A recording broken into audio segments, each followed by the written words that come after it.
Alright, so we are right now in Illinois. I'm at my brother's house, and he has been storing a bunch of my old boards. He's been awesome holding on to these so I don't have to throw them out. But today, I'm gonna go through a bunch of my old boards, the ones that I like skated in the past, some of the ones that I made, the real freestyle nerd stuff. Probably take some home with me back to Long Beach, probably throw some out. But yeah, this one's for all you real freestyle nerds out there who get as excited about board shapes and classic freestyle junk as I do.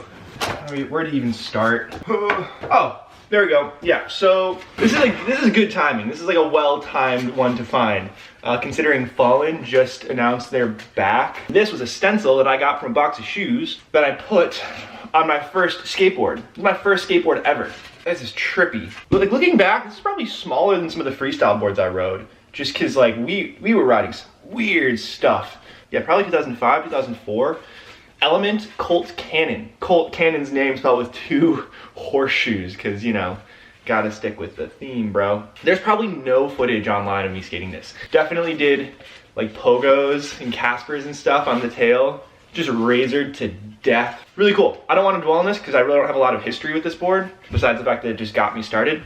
It's like 7.5. 7.5. Tiny. But after that, a couple boards after that, I was like, hey, freestyle's tight. I really want to get into freestyle. But I remember going into Jarek's skate shop. It was the only skate shop in town. And I was like, I want a freestyle board. And they were like, what? What is that? No, you don't. So they pointed me in the direction of this board right here, which was a Kevin Harris freestyle reissue. It was a wall hanger, essentially. It was like a reissue for collectors. Not really meant for skating. For what it was and for how little was available in terms of freestyle gear at the time, this board was huge for me. It's a single kick. It may as well have been a no kick. Like that tail is almost non-functional. 7-inch freestyle board. This thing was puny. I think I had like a tail skid. I finally figured out the tail skid thing and then pogoed on this thing until I pounded the tail past the pogo bolt. Again, no footage on this board. I think I may have grabbed, of course I did. The first board that I ever got that was a true freestyle board. And I mean true freestyle board by like, it was made by a modern freestyle company. It was, I guess, modernized in my mind. Like it had a decent concave, had a kick tail, kick nose, although they were really far apart. Decomposed, Freestyle, Witter Cheng board. This is a huge deal for me because this was my intro to the community in a sense. This is like almost pre-YouTube era. I was basically just Googling freestyle skateboarding and finding like trick tip websites like Bob's Trick Tips. Big shout out to Bob Lofton. In the early internet skateboarding days, one of the best things you could find was Decomposed. But I remember finding all these and realizing there's a whole community built around freestyle. It wasn't just crazy reissue things that were being made by Powell, but you had you know, communities of people that wanted to grow the scene, that were having events, that were talking about tricks and learning from each other. And that opened a whole new like realm of possibility for tricks I could learn and things I could do and friends I could make in skating. This is like kind of going chronologically, nicely enough. Skip a few years later, I skated a bunch of Decomposed boards and I thought that was like the jam. But then I discovered there's this thing called the small school cooperation. So back in 2007, you would have had guys like Ryan Fitzpatrick, You know how I feel. Sun in the sky. Callum Boren, If you're fixing to go. Ben Farquhar, Jesse Whalen. I'm too low to fill the void. You know, They were all riding for this brand called Small School, or the Small School Cooperation. Jeremy Elder started this thing called Small School. It was intended to be a skateboard company, but also an art collective. Everybody was contributing to this idea in this sort of creative endeavor that would be Small School Cooperation, whether it was art or filming or skateboarding itself. Before I rode for the company and before I was a part of the cooperation, I bought my first Small School board. Well, my mom bought it for me. It was this double kick. These double kicks are so tiny. It's crazy to see. This is like a 7.4 inch double kick, duct tape holding it together. You can see it, it's still got the bolts from when I skated it. But look at how beautiful this thing was, man.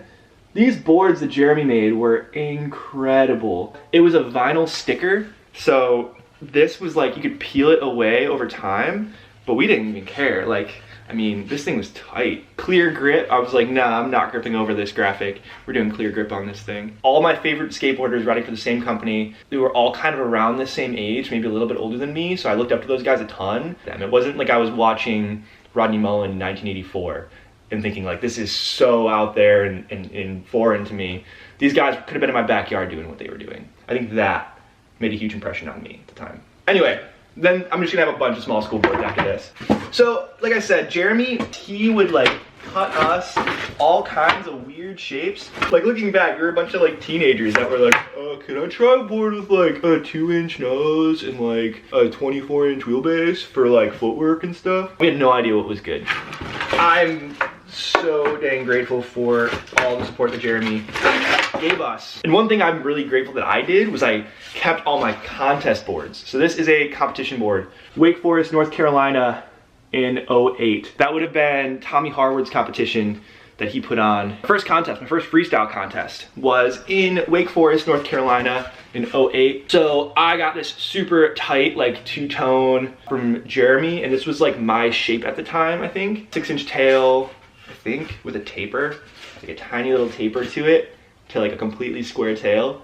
I guess that was in. Super round nose, I think it was like 5 1/4 maybe. I don't know, I'm probably way off. Jeremy, you can correct me.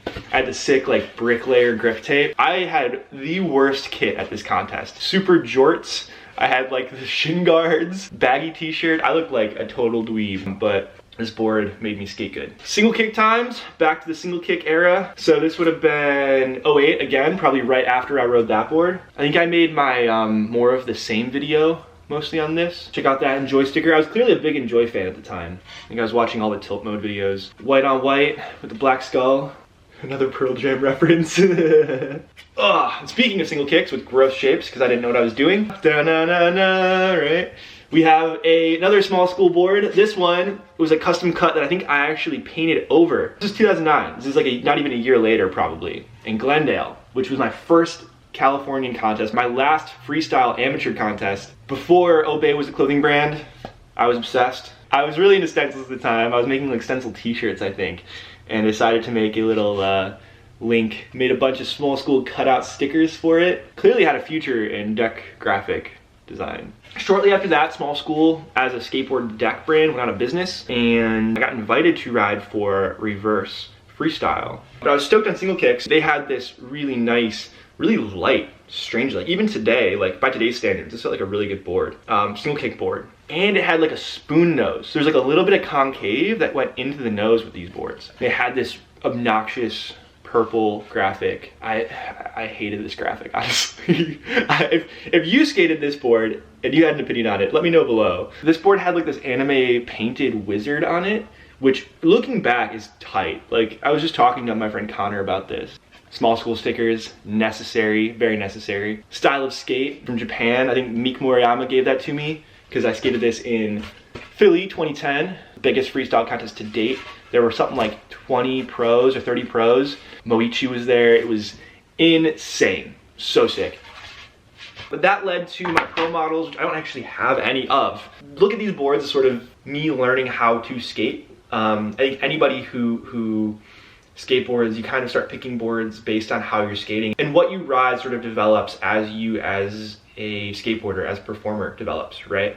That's something that's always fascinated me. The board influences the skater, and how the skater influences what they ride, and how these kind of two things develop together. I know I've been extremely fortunate to have so many people supporting me over the years. I was able to ride for small school, reverse, and mode all that time, and really not to pay for decks for a very long time. I had people allowing me to be creative on my boards and creative with what I rode. It's a trip to see all of these, and it's been probably like 4 years, 5 years since I even glanced in these boxes. So hope you enjoyed the videos of me tinkering around on these back in the day. If you have any questions, you want more details about what I was skating back then and what I'm skating now, feel free to ask in the comments. And goodbye, or here's some more skating.